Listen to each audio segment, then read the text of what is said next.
noite, meus irmãos. Sejam todos bem-vindos nesse primeiro dia do ano. Boa noite, minha família. Na verdade, somos todos irmãos, né? Então, hoje, primeiro dia do ano de 2023. Estamos em 2023. Quem aqui ontem não colocou uma veste branca? Às vezes as pessoas têm esse costume, né? De colocar uma veste branca. Decorar casas com balões brancos. Quem não faz, né? Ou quem já não fez. Mas o que significa o branco pra gente? O que significa, o que simboliza o branco na nossa vida? A paz. A gente quer paz, né? Paz. E da onde a gente espera que essa paz venha? Da onde será? A gente se veste de branco, decora a casa, mas da onde a gente quer que venha essa paz? Será que a gente espera que as bênçãos divinas enviem essa paz pra gente aqui? Essa paz, ela vem de dentro de nós. Ela vem do nosso íntimo. Ela vem com o amor que a gente faz. A gente está cansado de desamor neste mundo. A gente quer paz no mundo. E nós estamos aqui na Terra é que devemos cultivar a paz e criar a paz que está dentro de nós. A gente não pode esperar a paz que o outro traga a paz para nós. Nós, na verdade, é que temos que levar a paz para as outras pessoas, para o nosso trabalho, para a nossa família, para o nosso convívio social. Então eu trouxe uma canção aqui muito linda para a reflexão dos irmãos que estão aqui, tanto encarnados quanto desencarnados que estão aqui para aprender, para a gente ter uma reflexão íntima, na verdade, o que significa a paz. A canção é muito bonita, espero que vocês gostem.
Pela beleza de te amar.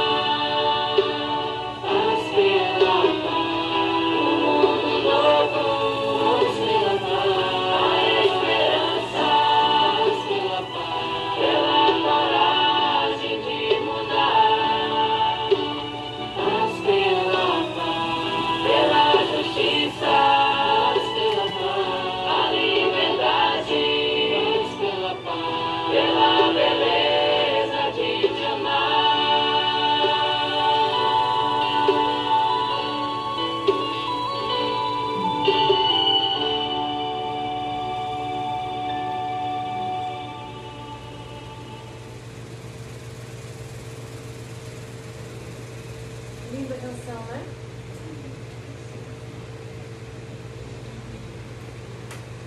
Então, o tema da nossa noite é esquecimento do passado. Primeiro eu gostaria de perguntar aos irmãos que aqui se encontram, quem é daqui, que vem a primeira vez a uma casa de oração espírita, né? Vou passar bem rapidinho quais são os nossos princípios, quais são os nossos fundamentos, uma coisa bem básica, tá? Os nossos princípios da doutrina espírita são fundamentados e estudados de forma coerente.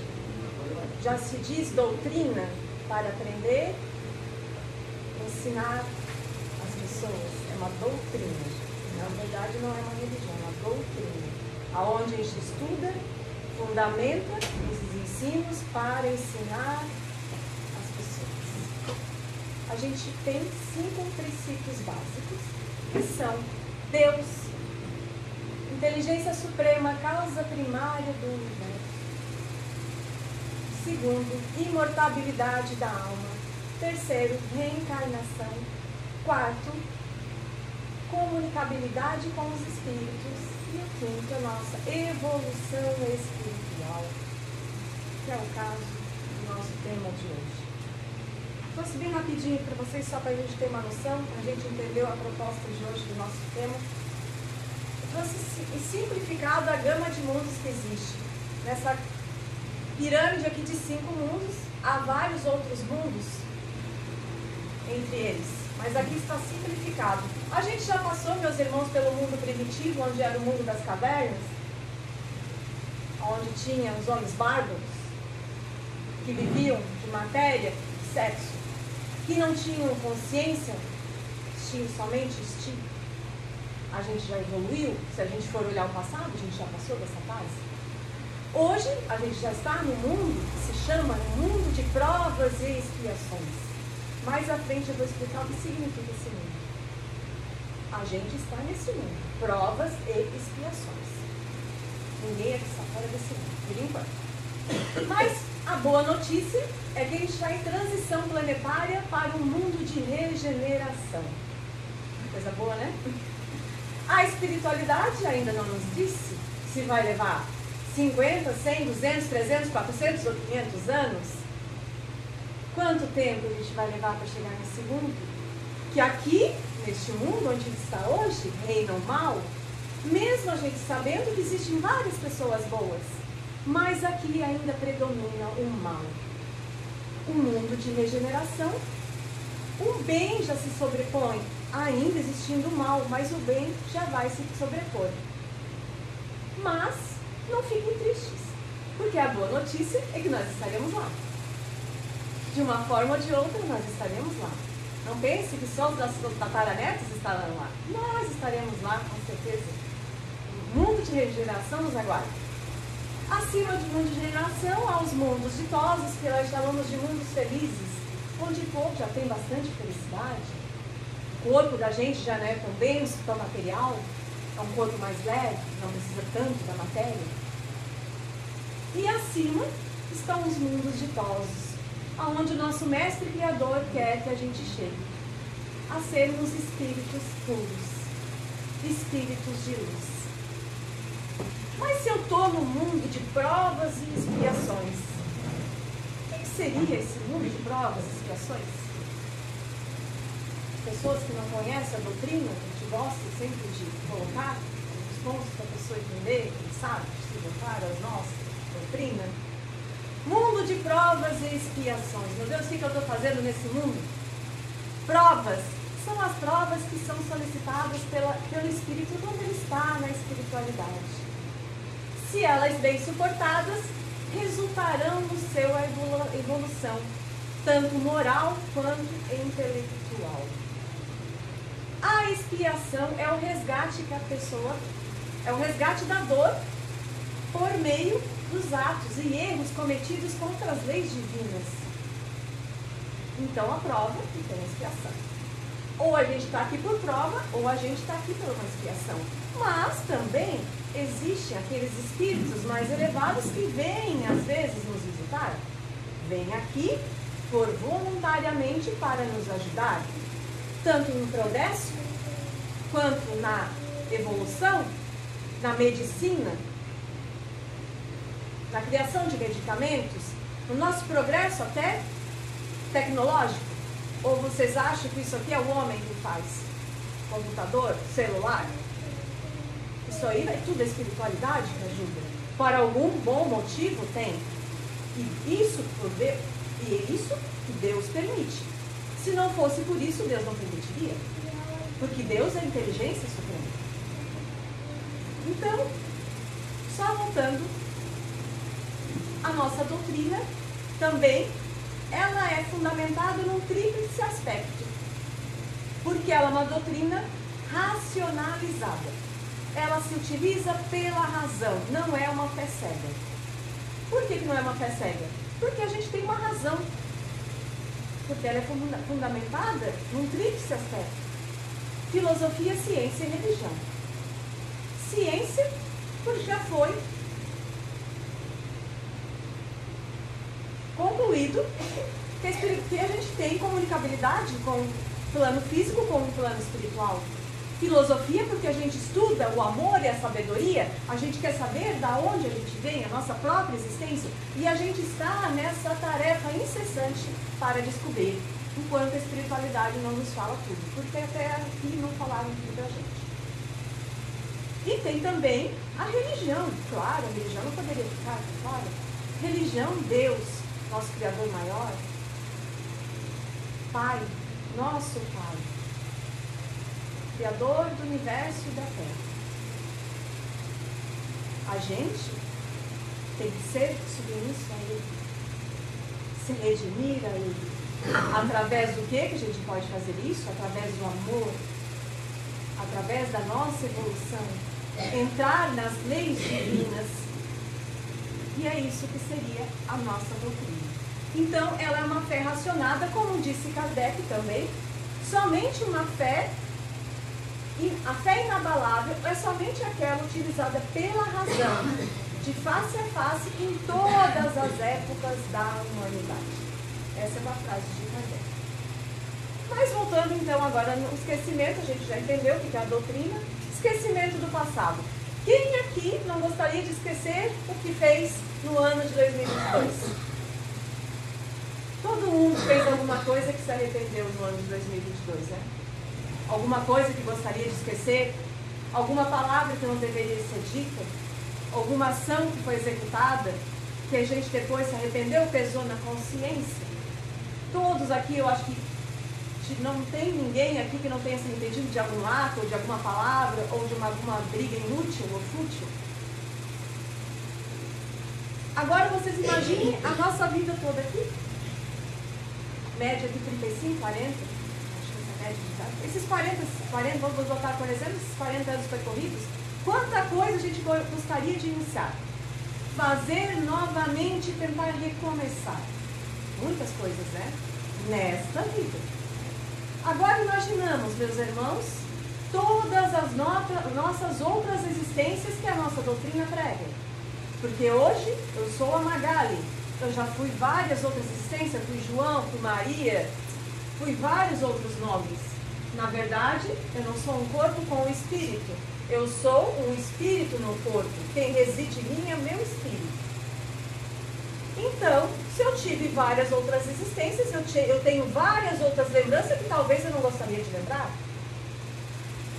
Então a gente nos questiona. Qual é a necessidade de eu esquecer o meu passado? Talvez eu tenha feito coisas boas no meu passado, né? Ou ruins, mas eu poderia lembrar do meu passado. Talvez para me registrar aqui. Por que isso acontece comigo? E por que Deus, nosso Criador, entende que é assim melhor para nós?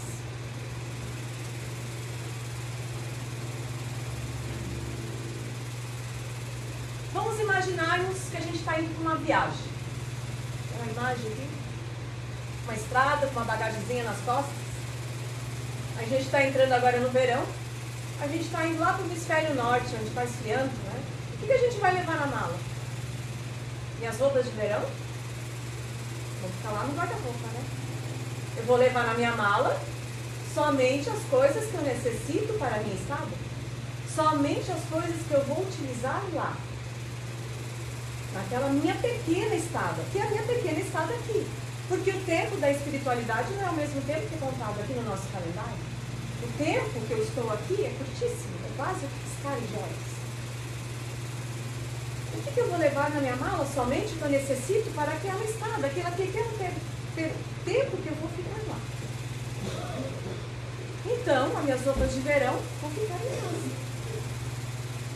Então, Kardec, o nosso codificador da nossa doutrina, fez a seguinte pergunta à espiritualidade na questão 392. Por que perde o espírito encarnado a lembrança do seu passado? E a espiritualidade responde para ele: o homem nem pode nem deve saber tudo. Deus assim o quer na sua sabedoria. Porque sem um véu que lhe encobre certas coisas, o homem não ficaria ofuscado, como aquele que passa sem transição da obscuridade para a luz. Pelo esquecimento do passado, ele é mais ele mesmo. E no Evangelho continua: com efeito, a lembrança traria gravíssimos inconvenientes. Poderia, em certos casos, humilhar-nos singularmente, ou então exaltar-nos no orgulho e assim entravar o nosso livre-arbítrio. Em todas essas circunstâncias, acarretaria inevitável perturbação em nossas convivências sociais. Essa parte está no Evangelho segundo o Espiritismo, capítulo 5. Mas se Deus quer assim, a minha sabedoria, Ele lhe dá o véu do meu esquecimento das minhas existências anteriores. Porque eu ficaria ofuscado, iria talvez me confundir, iria me assombrar das coisas bárbaras, terríveis que eu fiz nas minhas outras existências. Poderia até me fascinar. Oh, o que eu fui em outra vida? Poderia ter tido títulos em outra vida? Iria para essa vida com aquele orgulho? Poderia também me surpreender das coisas que eu fiz? Poderia me alumbrar ou até mesmo me obcecar pelas minhas existências anteriores? Então Deus, com a sua bondade, nos deu esse véu que nos cobre as nossas existências anteriores. E quer que a gente veja somente com a nossa sabedoria. E segundo o Evangelho, isso traria graves inconvenientes para nós. Porque poderia nos humilharmos, ou entravar, ou exaltar-nos no orgulho. Livre-arbítrio. O que é o livre-arbítrio? Livre-arbítrio são os caminhos que nós mesmos percorremos pelos nossos hábitos e pelos nossos hábitos e costumes, as nossas características próprias. Sem esse véu que a gente tem das nossas existências anteriores, eu não iria caminhar nesta vida com meu livre-arbítrio.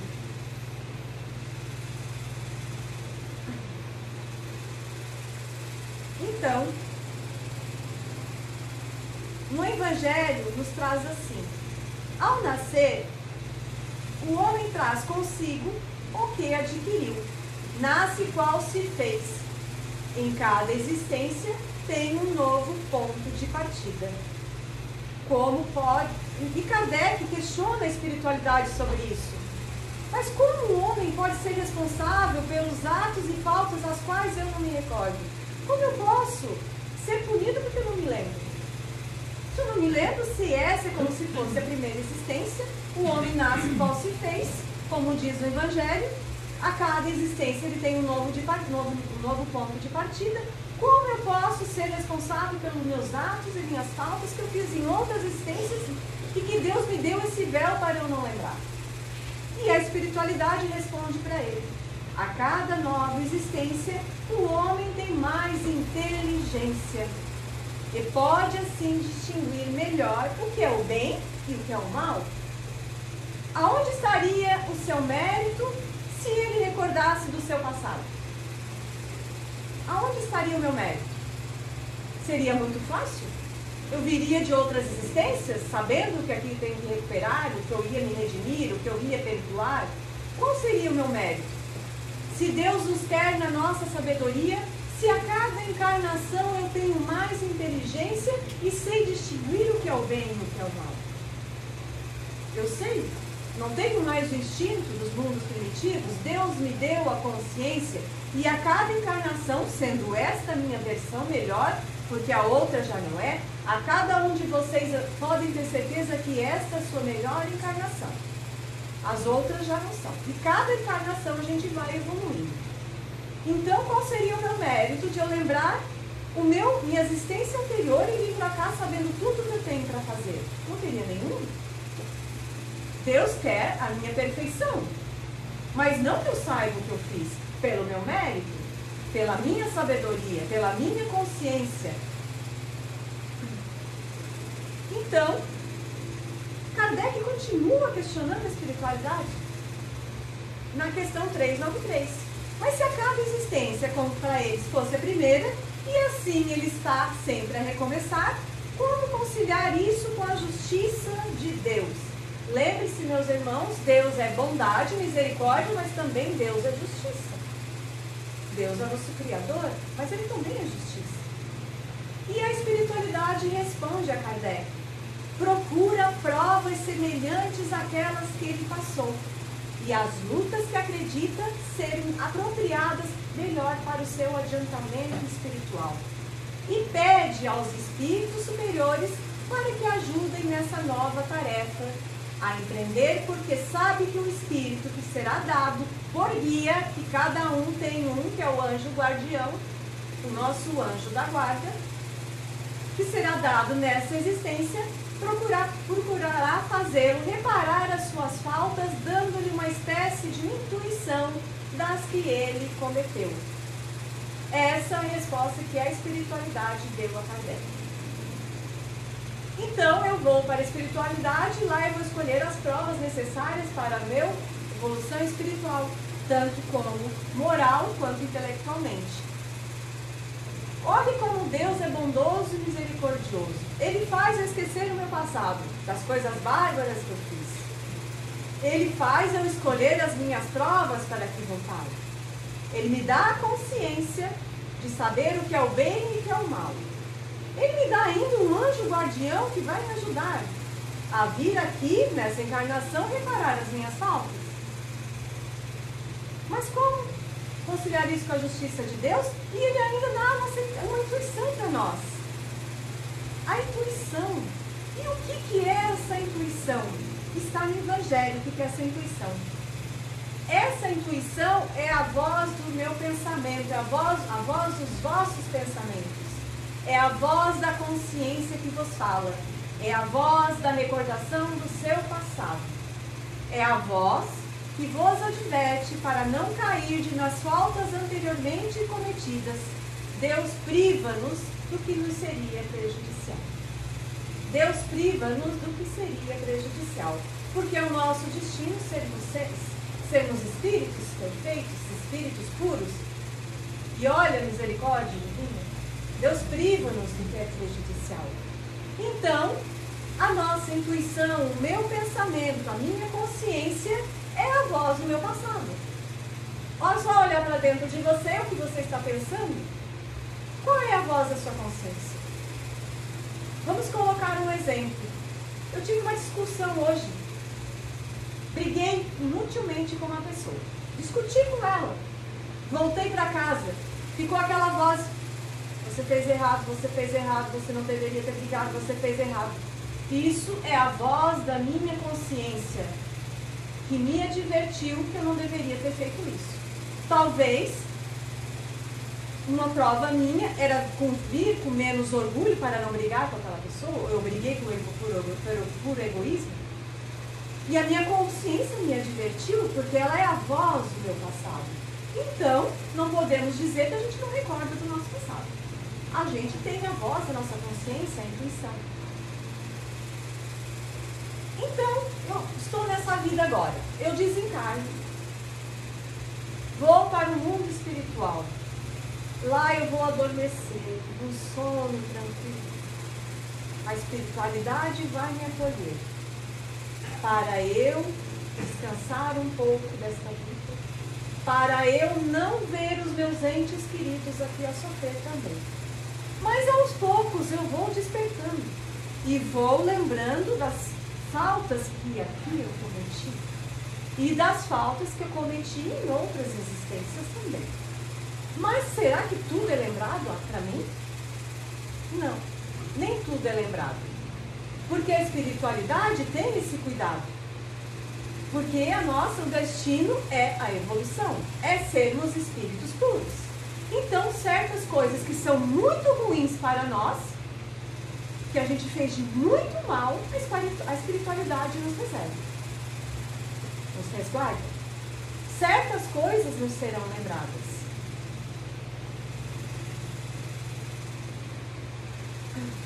Então, essas são as provas. Enquanto eu estou lá, eu vou relembrando daí das faltas que eu tenho, vou escolher, eles vão dar um leque ainda de opções para mim. Vão abrir, o que tu quer? Magali foi egoísta. Magali foi materialista. Então eu vou lá nessa outra, vou me tirar o meu materialismo e o meu orgulho, por exemplo. Meu materialismo e o meu orgulho. Quero encarnar novamente para tirar esses dois efeitos. Vou voltar aqui para me redimir. E eu volto. E tem a expiação também. A expiação, ela apaga e purifica. É como se fosse aquele remédio ruim. Não tinha aquele remédio ruim que as avós davam e diziam assim pra gente: é ruim, mas é bom. É ruim, mas esse é bom. Esse é o que vai te curar. Que cura a chaga do doente. As expiações, talvez eles dão até um empurrãozinho assim na frente. Vai lá que tu tem que se redimir. A expiação é uma coisa que a gente não escolhe. É onde a gente foi contra as leis divinas. Mas qual é a diferença? Às vezes a gente se embaraça, né? Mas qual será a diferença de prova e expiação? Meu Deus, será que eu estou passando por tanta dificuldade nesse planeta? Será que eu estou passando por uma prova ou por uma expiação? Por uma prova ou por uma expiação? Eu estou sofrendo muito nessa vida. Será que é uma prova ou será que é uma expiação?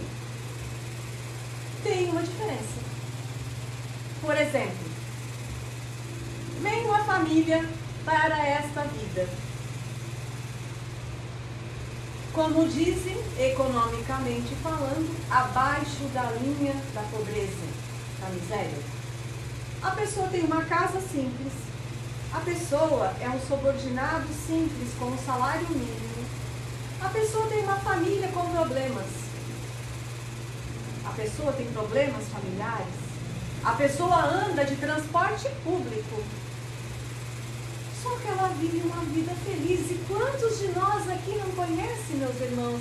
Pessoas simples, humildes, que passam a vida assim, contando as moedinhas para pagar as suas contas e alimentar suas famílias. Pessoas, às vezes, que recebem caridade, mas às vezes lutam para ter uma vida melhor e ali eles são felizes. Essa é uma prova. Estão passando por uma prova. Esta mesma família está aqui, com as mesmas condições,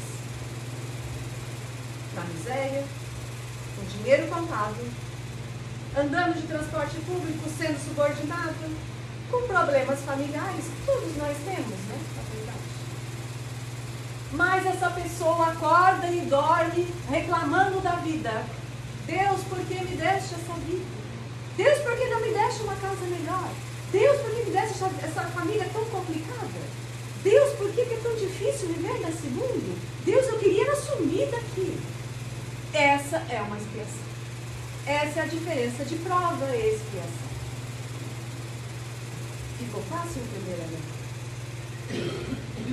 Mas continuando, eu estou no plano espiritual, então eu escolhi minhas provas, vou reencarnar.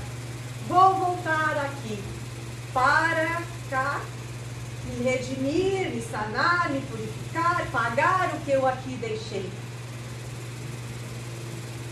Voltando ali, vou dar um exemplo das provas e expiações. No capítulo de João, versículo 9, capítulo 9, versículos de 4 a 6, Jesus estava caminhando enquanto estava aqui em sua missão. Ele e os apóstolos. E ele viu um cego de nascença, sentado. E os apóstolos perguntaram a ele: Mestre, aquele homem nasceu cego? Foi por causa dos pecados dele ou dos pecados dos seus pais? E Jesus lhe respondeu aos apóstolos: nem uma coisa nem outra. É para mostrar nele o poder de Deus. Isso está na Bíblia. No Evangelho de João, capítulo 9, versículos de 4 a 6. É para mostrar nele o poder de Deus. Talvez ele tenha vindo por uma prova que ele solicitou, ou por uma expiação. Quem sabe o que ele utilizou com os olhos dele na outra existência? E tem um outro caso muito interessante também sobre prova e expiação. Acho que todos aqui devem conhecer. Um palestrante motivacional chamado Nicholas James Vujicic. Ele veio sem os 4 membros, sem as 2 pernas e sem os 2 braços. E hoje ele dá palestras no mundo inteiro, palestras motivacionais de como viver bem, de como ter uma vida plena, de como ser feliz. Ele veio sem os 4 membros. Quantas pessoas não iam reclamar, passaram uma vida inteira aqui sem os 4 membros? Talvez tenha sido uma prova para ele, talvez uma expiação, mas provavelmente uma prova. Eu vou sem os 4 membros e vou ensinar a este povo a ser feliz, mesmo não tendo os meus membros. Talvez tenha sido, provavelmente foi uma prova que ele solicitou. Mas eu estou lá, eu vou retornar e vou aqui me redimir. Aonde que eu vou renascer? A gente se questiona, né? Eu estou no plano espiritual. Aonde eu vou encarnar novamente? Aonde eu vou voltar? Será que em outro país? Com costumes, religiões e hábitos diferentes? Aonde eu vou voltar? No Evangelho, ele nos diz aonde a gente volta. O Espírito volta para onde ele estava.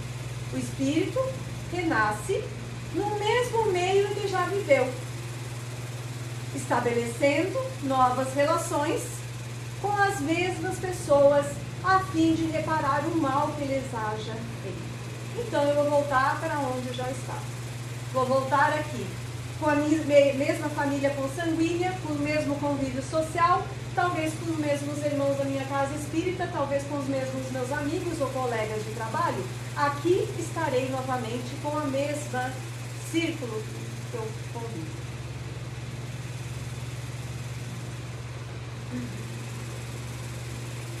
Então, o Evangelho continua assim. Se eu vou voltar para o mesmo lugar, que eu repare para ajustar as minhas faltas, se eu reconhecesse nestas pessoas que estão ali comigo as faltas do meu passado, ou elas soubessem das outras existências, eu teria um ódio, despertaria outra vez em mim aquele ódio. De outro modo, eu me sentiria humilhado na presença daqueles que eu tivesse ofendido. Por exemplo, se alguém assassinou algum ente da minha família, eu não perdoei, quem perdoaria aqui como espíritos imperfeitos, todos em ensinamento, todos em aprendizes aqui? Ninguém perdoaria. Alguém que assassinou um ente querido da minha família, eu tenho ódio daquela pessoa. Tenho ódio. Mas para onde essa pessoa vir? Talvez essa pessoa volte como meu filho.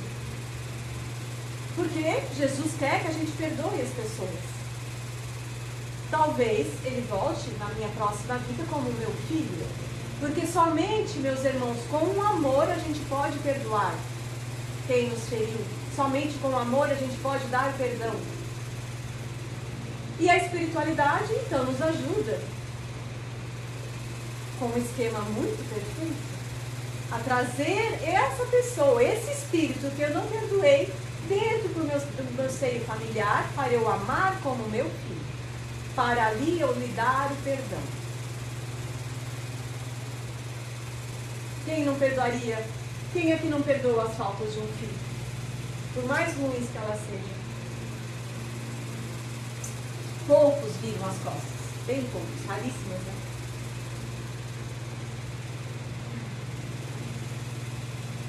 Tem um caso também que a gente pode colocar no dia atual.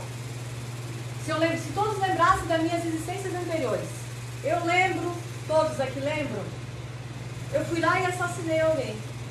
Eu tenho meu convívio social, eu tenho meu trabalho, eu tenho a minha família, tenho meus amigos. Pois eu fui lá e assassinei alguém.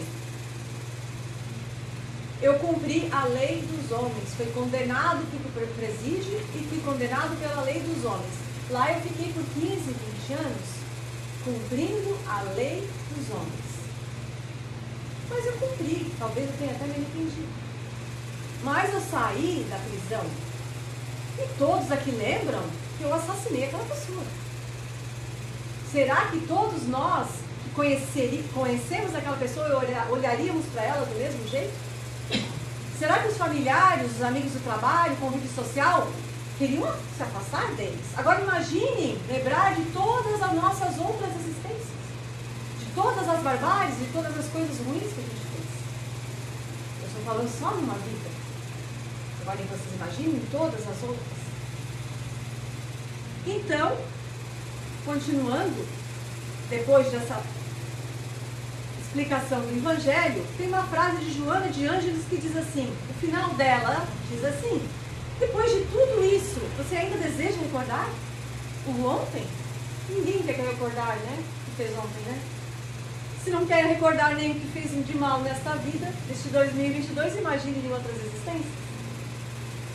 Então, Jesus nos deixou uma frase no Evangelho de Mateus, capítulo 5, versículo 25 e 26. Às vezes a gente olha essas passagens bíblicas da Bíblia e às vezes a gente não identifica elas, não consegue entender. Porque elas são simbólicas, são feitas de parábolas, são com enigmas. Jesus falava como se, na voz dos hebreus. Porque se ele falasse na nossa voz de hoje, eles não entenderiam.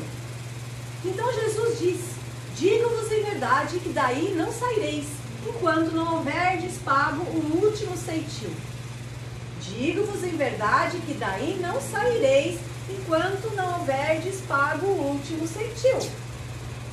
Se a pessoa não entende a doutrina, dificilmente entenderá essa passagem bíblica. Mas a gente tem um Evangelho, nosso Rede Vivo, que conseguimos identificar tudo o que Jesus disse nessa frase. Jesus está falando do nosso planeta, que a gente não vai sair daqui, desse planeta de provas e expiações, enquanto a gente não tiver pago o último ceitil. Mas, meu Deus, o que é esse ceitil? Vai que é uma roupa? Vai que é uma caixa? Ceitil era uma moeda de menor valor na época dos hebreus. É aquela moeda de 5 centavos que a gente joga lá no canto e deixa no fundo da gaveta. Que para nós não tem nenhum valor, mas para Jesus tem. Ninguém vai sair daqui sem pagar tudo que deve. Todas as faltas, todos os seus erros. Porque Deus, lembrem-se, Deus é bondade, misericórdia, mas Ele também é justiça. Então, o Evangelho nos diz assim: reconciliai-vos o mais depressa possível com o vosso adversário, enquanto você está a caminho com ele. Para que ele não vos entregue o juiz não vos entregue ao ministro da justiça e não sejas metido novamente aqui na prisão, porque isso aqui é uma prisão. Para o nosso espírito, isso aqui é uma prisão. O espírito vem com a gente porque ele tem a necessidade de evoluir. Ele vem voluntariamente do plano espiritual, porque ele sabe que a missão dele é evoluir e se tornar um espírito puro. Ele vem voluntariamente para encarnar novamente aqui. Mas para ele, a perturbação de uma encarnação é pior do que uma perturbação de um desencarne aqui terrestre. O espírito sofre mais quando ele encarna do que quando ele desencarna. Porque ele sabe que aqui ele vai se melhorar, vai se purificar, vai pagar, vai se redimir. Mas ele sabe também que aqui tem as vicissitudes da vida, tem as provas que ele vai passar e todas as dificuldades que ele vai ter para se evoluir, junto com o seu livre-arbítrio que aqui ele vai ter. Deus então permite para que se puna com o mal no seu turno que praticaram.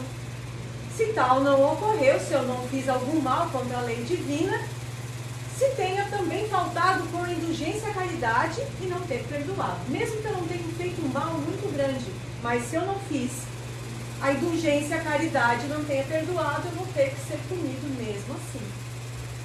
E como é que eu vou fazer isso? Como?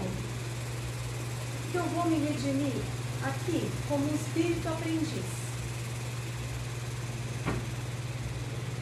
Porque Jesus, naquela frase ali também, ele já era muito claro. Quando ele diz que daqui não sairemos sem ter pago o último centil, Jesus nos disse: meu reino não é deste mundo. Imagina se Jesus é deste mundo. Jesus é de um plano divino, mais do que divino. É o nosso mestre dos mestres. Então, o que eu vou fazer para me redimir com as minhas faltas?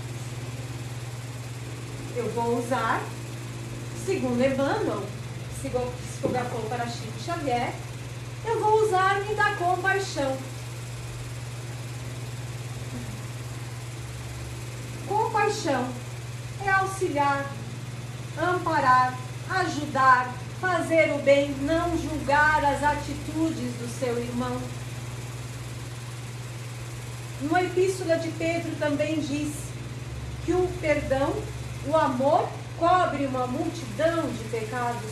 Então, se eu tenho amor, eu vou me evoluir, eu vou seguir e vou subir vários degraus nessa encarnação. Então, Emmanuel diz que a compaixão é o tratamento mais elevado e mais justo que devemos prestar àquele que nos ofende. A pessoa me ofendeu. Eu sei que para nós é difícil. Nós estamos aqui aprendendo. A pessoa me ofendeu, mas eu tenho que ter compaixão com ela. É difícil, né? Mas é isso que deveríamos fazer. Se queremos evoluir. Esse é o nosso destino. Eu trouxe uma frase também aqui de Cornélio Pires, que ele diz assim: se você sofreu ofensa, lembre-se do perdão de Jesus. Quem se ofende ajunta sombras, quem perdoa tem mais luz. Quando alguém me ofende, eu junto minhas sombras. Porque se alguém me ofende, eu vou para casa e eu fico o dia inteiro pensando naquela pessoa. Fico o dia inteiro, no dia acabou, né? Eu durmo pensando na pessoa, acordo pensando naquela pessoa. Meus ombros ficam pesados. Eu trago a sombra para mim. Mas se eu perdoo a pessoa, eu vou trazer para o que para mim? Eu trago a minha paz interior. Eu fico com a consciência mais leve, mais tranquila. Eu trago luz para a minha vida. Porque senão, eu vou ficar pensando naquela pessoa o dia inteiro, mas se eu dou perdão para ela, assim como Jesus perdoou a todos aqueles que eles o sacrificaram, não comparando a nós, não Jesus, claro. Mas Jesus, lembre-se dos perdão de Jesus. Então, se eu perdoo, eu trago para mim mais luz. Minha vida fica mais tranquila. Eu vou dormir pensando o que eu vou fazer no meu dia de amanhã. Não vou dormir pensando naquela pessoa que me ofendeu. Então, a nossa doutrina espírita, o espiritismo, ela ilumina os nossos conceitos evangélicos. Revela-nos Deus como nosso Pai, inteligência suprema, Criador, que nos criou para a perfeição, para sermos espíritos puros. Ampliando a nossa ideia de Deus como Pai. Nele cresceremos conscientemente para a eternidade. Se reconhecermos conscientemente Deus como bondade, misericórdia e justiça, cresceremos com Ele para a eternidade, para o nosso progresso espiritual. E aqui tem uma frase também de Jesus que resume novamente a nossa doutrina. A nossa doutrina espírita, que é uma fé com a razão, não é uma fé cega, é uma fé racionada. Jesus nos disse: e reconhecereis a verdade, e a verdade vos libertará. Se eu sei da onde eu vim, o que eu estou fazendo aqui e para onde eu vou, eu sei a verdade. E eu tenho uma responsabilidade. Porque, meus irmãos, ser espírita não é fácil. Porque a gente conhece a verdade. Então a gente tem responsabilidades. Não é fácil ser espírita. Porque a gente tem o conhecimento da doutrina e sabe o que devemos fazer aqui. Então Jesus diz: reconhecereis a verdade e a verdade vos libertará.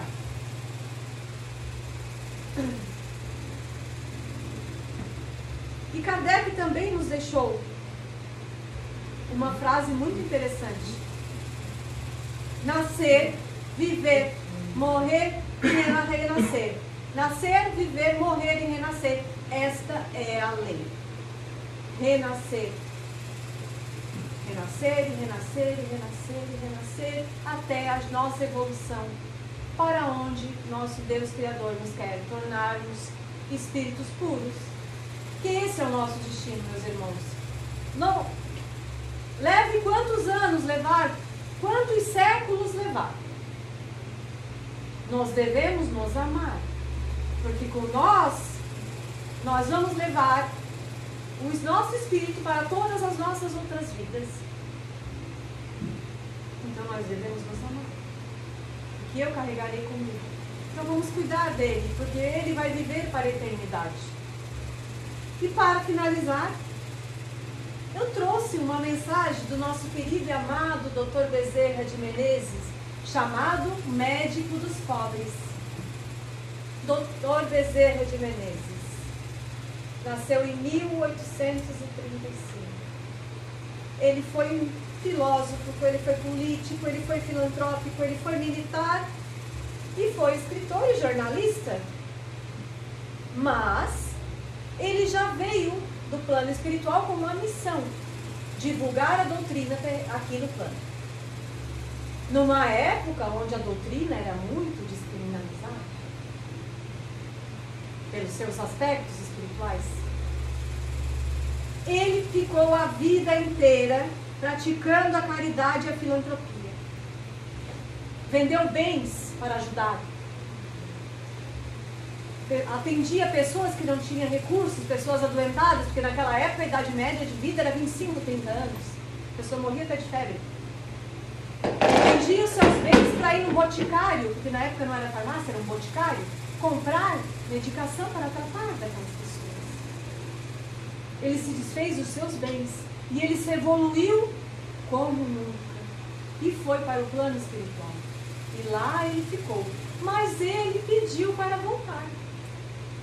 Lá no orbe onde aqueles sofredores estão, eu não sairei de lá. Eu ficarei lá para auxiliá-los, até não tiver mais nenhum sofredor. E ele está aqui, no nosso orbe, junto com Jesus e todos os espíritos benfeitores, os amigos, para nos auxiliar na medicina, auxiliar na criação de remédios, auxiliar os médicos no momento de cirurgia. Nós podemos fazer preces a Ele, rogar a Ele para nos ajudar, porque Ele é nosso médico e Ele está aqui do nosso orbe para nos ajudar. Então vamos falar agora então do comentário dele. Assim não sendo, não vasculheis os arquivos da mente, com o propósito de trazer ao presente que deve permanecer sepultado no pretérito. Para que eu vou querer saber da minha outra existência? Se eu já tenho tudo na minha consciência, eu tenho a minha intuição, eu tenho o meu anjo, eu tenho sei o que é o bem e o que é o mal, o que eu tenho que fazer.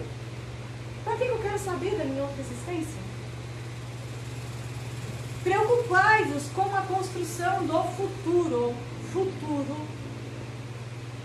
com a minha consciência, com o meu pensamento, estudando as características de vossa personalidade, que é a tendência que cada um tem. Todo mundo aqui tem uma tendência.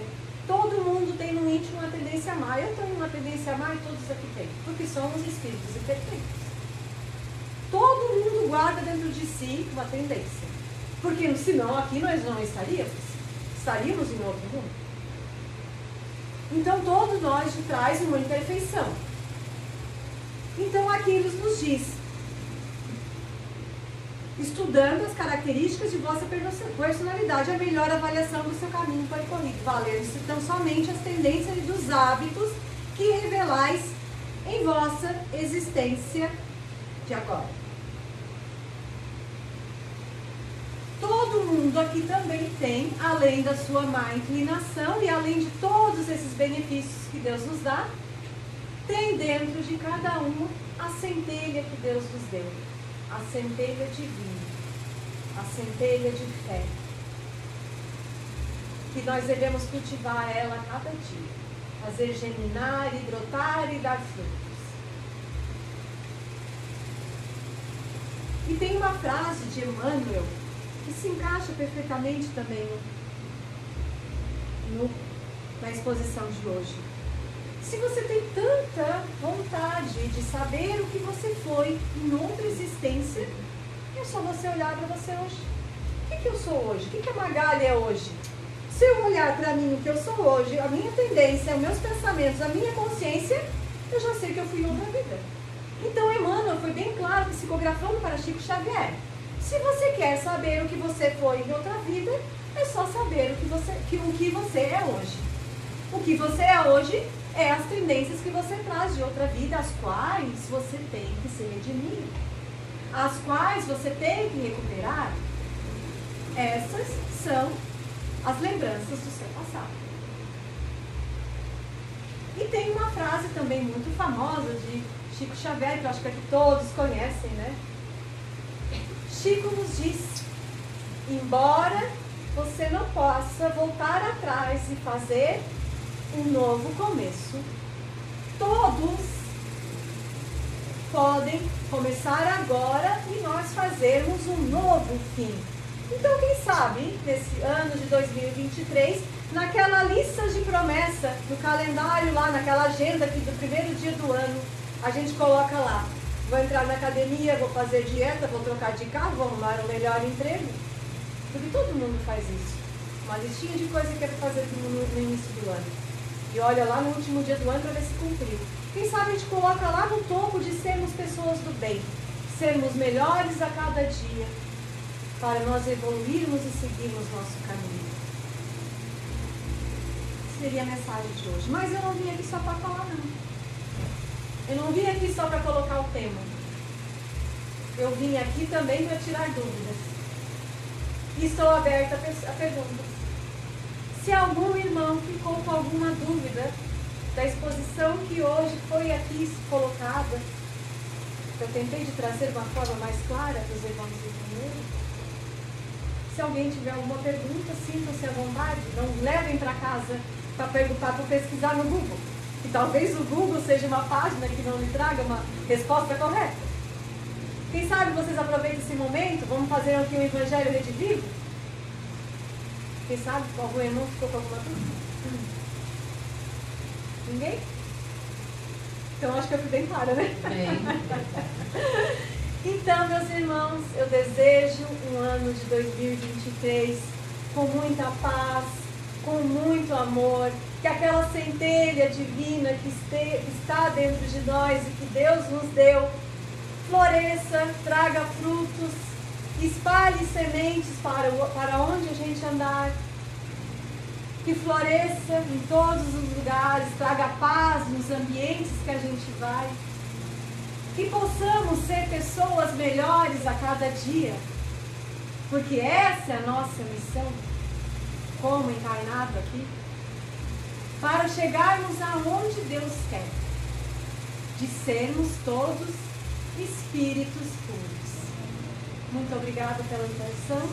Agora eu vou deixar a palavra para a nossa irmã.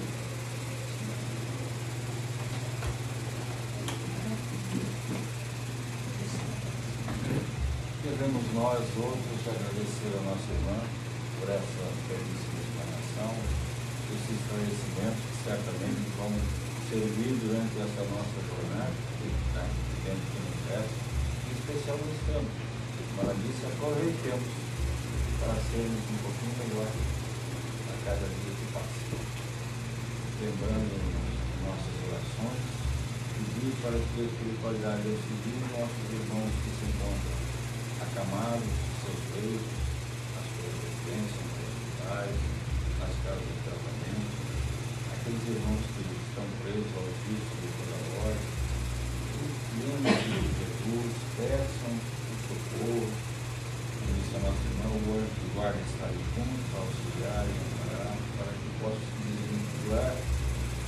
de anos de serviço. Também para aquelas crianças que terão legislatura, que são orfanatos, nossos irmãos que estão nas ilhas, muitas vezes abandonados pela sua família. Que as nossas orações possam chegar a todos esses irmãos. E agora, irmanados também, no mundo de pensamento positivo, vamos auxiliar os espíritos encarregados da purificação das águas que estão sobre a mesa, para que eles tragam dos laboratórios celestiais os fluidos e os remédios para o alívio das dores e dos sofrimentos daqueles irmãos que delas fizeram. Terminando, oremos. Pai nosso que estás nos céus, santificado seja o vosso nome, venha a nós o vosso reino, seja feita a vossa vontade aqui na terra como no céu. O pão nosso de cada dia dai-nos hoje, perdoai as nossas ofensas, assim como nós perdoamos a quem nos tem ofendido. Não nos deixes cair em tentações, livrando de todos os males, o seu poder, o reino e a glória. E assim seja. Essa prece, então, encerramos a primeira parte. Os irmãos podem permanecer sentados e vão ser chamados aqui se desejarem tomar o passe.